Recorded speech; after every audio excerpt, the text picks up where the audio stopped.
Em nome do Pai, do Filho e do Espírito Santo. Amém. Ave Maria, cheia de graça, Ele é convosco. Bendita sois vós entre as mulheres e bendito é o fruto do vosso ventre, Jesus.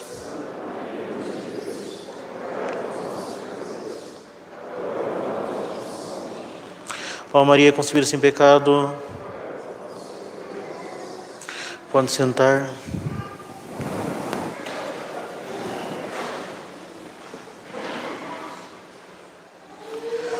Caríssimos fiéis, a missa de hoje nos apresenta uma característica muito importante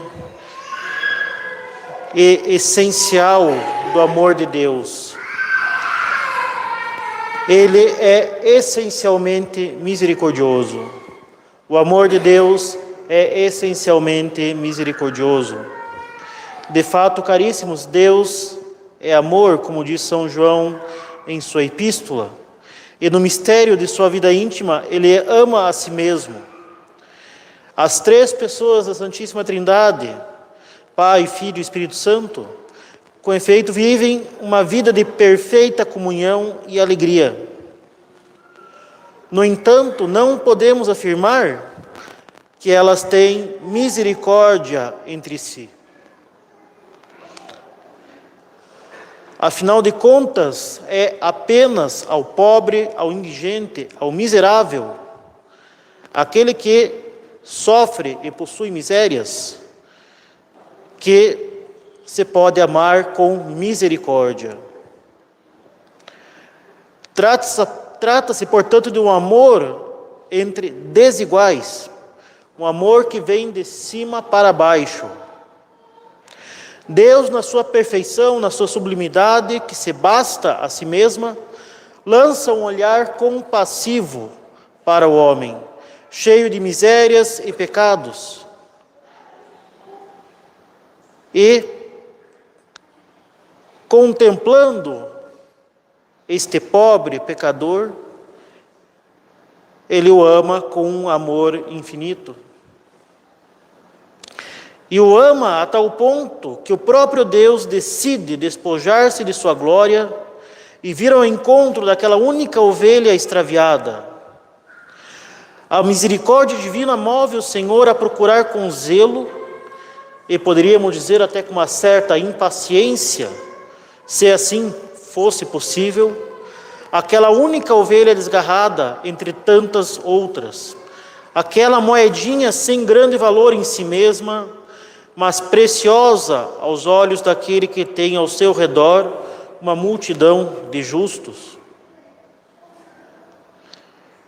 E assim diz nosso Senhor: qual de vós, tendo 100 ovelhas, se perde uma delas, deixa todas as outras no deserto e vai buscá-la?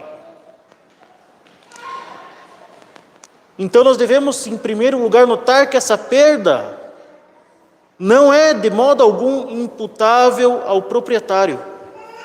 Afinal de contas, o dono dessa ovelha não é outro senão o bom pastor por excelência. Mas a ovelha se afastou por culpa própria. E notemos que o número completo do rebanho é de 100 ovelhas. E assim os padres da igreja, como São Cirilo de Alexandria, veem nesse número considerado perfeito o conjunto das criaturas dotadas de inteligência. Toda a criação racional, isto é, homens e anjos. A ovelha solitária que se desgarra é o gênero humano na sua totalidade, que por meio de seu primeiro chefe Adão, através do pecado original, se degrada, descendo para a planície do pecado, em contraste com as outras criaturas racionais, os anjos, que perseveram nos montes, ou seja, nas alturas. O homem, pelo seu pecado, vai quebrar a perfeição da criação, quebrando a totalidade do rebanho. Como diz São Gregório de Nissa, o pecado de Adão inseriu uma nota dissonante no concerto da criação divina, que deveria cantar a glória de Deus.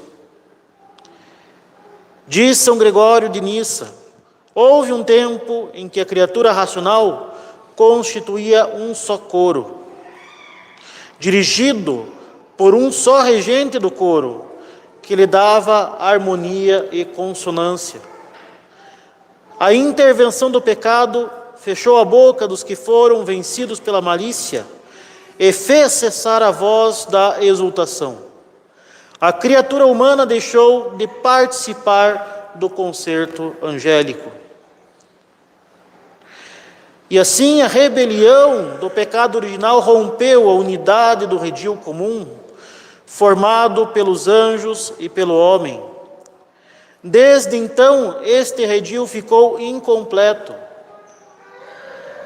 A harmoniosa orquestra dos anjos e dos homens, dirigida pelo Divino Maestro, foi prejudicada pelo pecado. E assim, o pecado teve como consequência não somente uma separação entre Deus e os homens, mas também uma separação entre os anjos e os homens, uma desarmonia dentro da própria criação. Mas, nós bem sabemos, Deus não nos deixou abandonados. Mas, logo após o pecado de nossos primeiros pais, prometeu um Salvador e determinou a redenção dos homens. E isto fez com que os anjos não se desinteressassem totalmente de nós. E já no Antigo Testamento vemos eles participarem ativamente na história da salvação, aparecendo aos patriarcas e a outros personagens do Antigo Testamento. Eles vão então acompanhar o pastor que desceu para buscar a ovelha perdida. Então o pastor deixa as 99 e vai ao encontro da ovelha desgarrada. O bom pastor é o Verbo encarnado, a segunda pessoa da Santíssima Trindade, que assume uma natureza humana, desce das alturas divinas e vai ao encontro do homem, deixando as 99 ovelhas fiéis em suas regiões elevadas, que é o paraíso celeste, para, por amor, trazer de volta a ovelha errante, trazer de volta o homem para o seu redil original.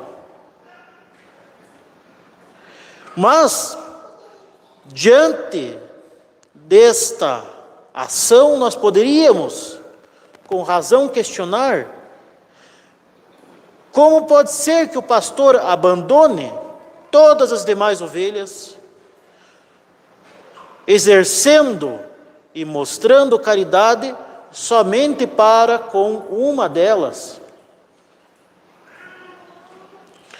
E São Cirilo de Alexandria novamente nos responde que não houve falta de caridade, uma vez que as demais ovelhas encontravam-se tranquilas no redil, em total segurança, guardadas pelo próprio Deus. Mas quanto à ovelha perdida, é para com ela que se deve ter misericórdia. Ele explica: suponhamos uma casa onde vivem muitas pessoas e um dia uma delas fica doente. Em benefício de quem é que se chamará um médico? Não será em favor do único que está doente? E desta maneira, sem nenhuma falta de caridade pelos demais, oferece somente ao enfermo a ajuda do médico chamado, pois assim pede a ocasião da necessidade. Precisamente de modo semelhante convinha a Deus, o Senhor universal, que oferecesse uma mão salvadora à ovelha que errava. E realmente o sumo pastor a salva, porque quando andava errante, a buscou e estabeleceu para nós um redil seguro. inacessível às feras e aos ladrões, ou seja, o redil da igreja. Admirando-a, dizemos com razão, juntamente com o profeta: temos uma cidade forte, para a proteção lhe colocaram muros e antemuro. Esta ovelha rebelde, caríssimos, buscou a aventura da libertação de Deus. Deu as costas para os benefícios recebidos e foi em direção aos pastos mortais, às seduções do mundo. Ela vaga longe do rebanho, errante, totalmente desorientada, em meio aos espinhos e exposta aos animais ferozes, tendo como única perspectiva cair na boca de um lobo, se ninguém vier resgatá-la. Satanás a envolverá de trevas cada vez mais espessas, até que, perdendo totalmente a esperança em Deus, ela se perca definitivamente. Ela vai ficando cada vez mais obcecada no pecado, cada vez mais presa pelas armadilhas do demônio, que não vê mais a salvação e cai no desespero ou na obstinação. E por isso mesmo, o Verbo se faz carne. A eternidade decide entrar no tempo, na história, cujo curso dirigia-se inevitavelmente à ruína do gênero humano. Desde a queda, Deus anuncia o Messias.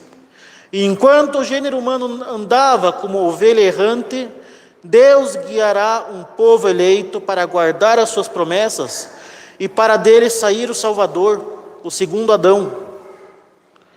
Cristo será então a nova cabeça do gênero humano, tomando o lugar da cabeça machucada que era Adão, e deste modo assumindo uma nova condução. Nosso Senhor mudará o curso da história, dando ao gênero humano, pelo preço de seu sangue derramado na cruz, a redenção e todos os meios para chegar à salvação eterna. De fato, Ele nos deixa a Santa Romana Igreja com seus sacerdotes, os seus ensinamentos, os seus sacramentos, que são os canais ordinários da graça. E ainda nos deixou em Maria Santíssima, uma tão boa mãe, que intercede constantemente por nós diante do seu divino Filho.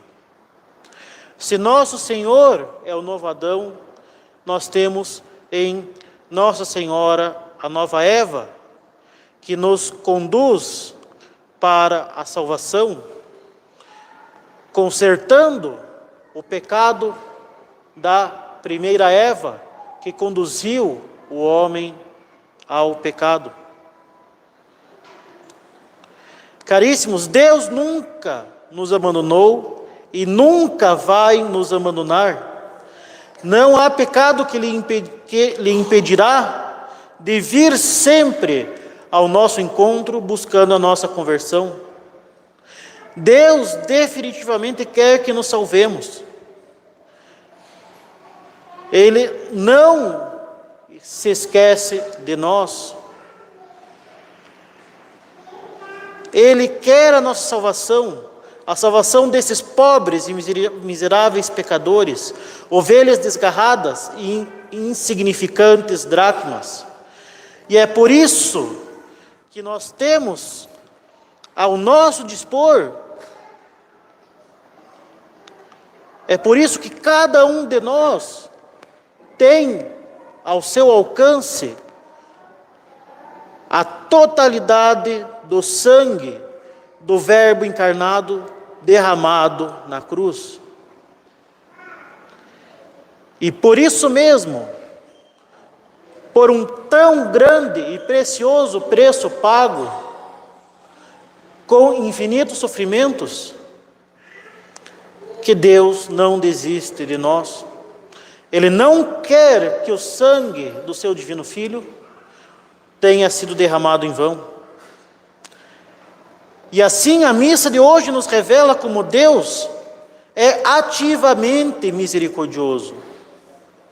Ao contrário da parábola do filho pródigo, em que a ação do pai fica, por assim dizer, em segundo plano, as duas parábolas que vimos hoje mostram como Deus está constantemente à nossa procura, à procura de todos os homens, figurados na ovelha e no dracma perdidos, aos quais ele se dirige, e como fizera também Adão caído no pecado, pergunta: onde estás? O que quer dizer? O que está fazendo da sua alma? Para onde está se dirigindo? Ele nos procura, pois nos perdemos e não sabemos mais nem mesmo quem somos nós. E nós nos perdemos e nos desfiguramos a ponto de nos tornarmos irreconhecíveis a cada vez que perdemos a graça pelo pecado original, pelo pecado mortal. O pecado mortal não somente nos separa do bom pastor, como faz com que não nos reconheçamos mais. Ele desfigura a nossa alma, a ponto de que, se não nos deixarmos ser resgatados pelo bom pastor, nós seremos perdidos no inferno por toda a eternidade. Com efeito, caríssimos, foi o pecado que nos levou a estarmos onde não deveríamos estar. Foi o pecado que nos levou a querer o que nos é impossível obter. Foi o pecado que nos levou a fugir de nós mesmos, da nossa fraqueza, buscando a ilusão de sermos como Deus, a buscar a ilusão de uma vida sem limites, a buscar a ilusão de uma vida repleta de prazeres e sem nenhum sofrimento, sem nenhuma cruz.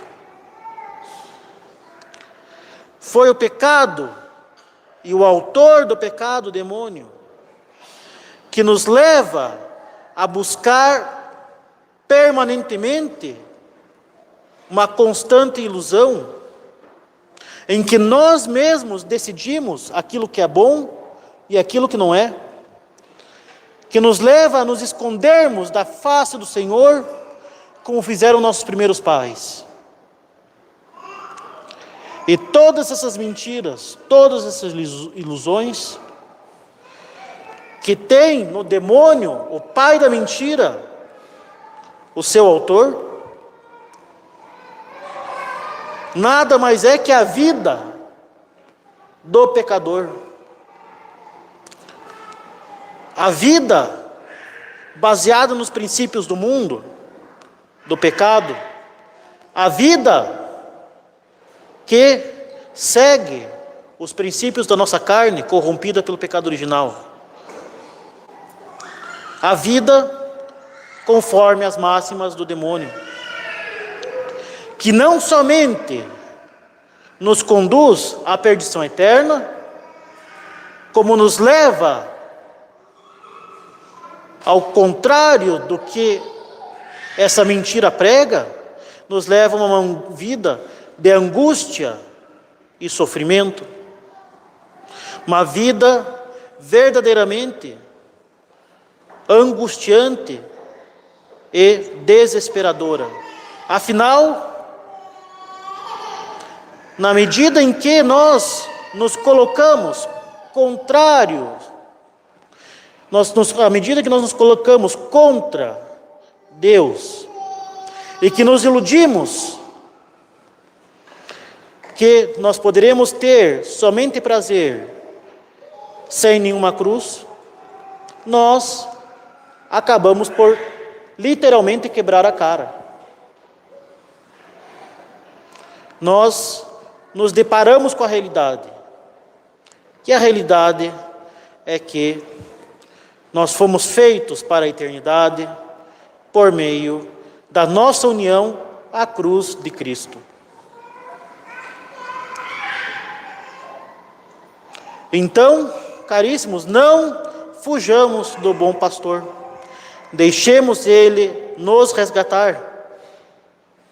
Caríssimos, a esta busca amorosa de Deus que deseja trazer-nos de volta ao seu rebanho, que deseja nos tirar da escravidão do pecado, nós somos chamados a corresponder pela verdade da humildade, pelo reconhecimento de quem realmente somos, enxergando a luz do amor de Deus, enxergando as nossas próprias misérias, reconhecendo-nos pobres pecadores que precisam de resgate,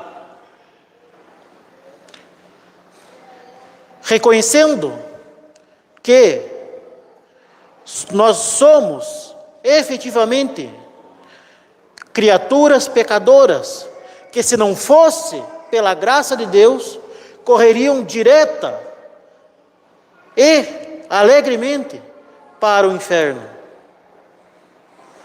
Se não fosse pela graça de Deus, estaríamos cavalgando de forma besta em direção à condenação eterna. Que então Ele nos conceda a alegria de, amando-o de volta, irmos imediatamente ao encontro deste Pai que se humilha e que sofre, para que nos lembremos quem nós realmente somos. E que nós lembremos que nós temos constantemente Ele mesmo, nosso bom e amado pastor, à nossa disposição, para que nós retornemos para a casa e o redil paterno. Louvado seja o nosso Senhor Jesus Cristo. Em nome do Pai, do Filho e do Espírito Santo. Amém.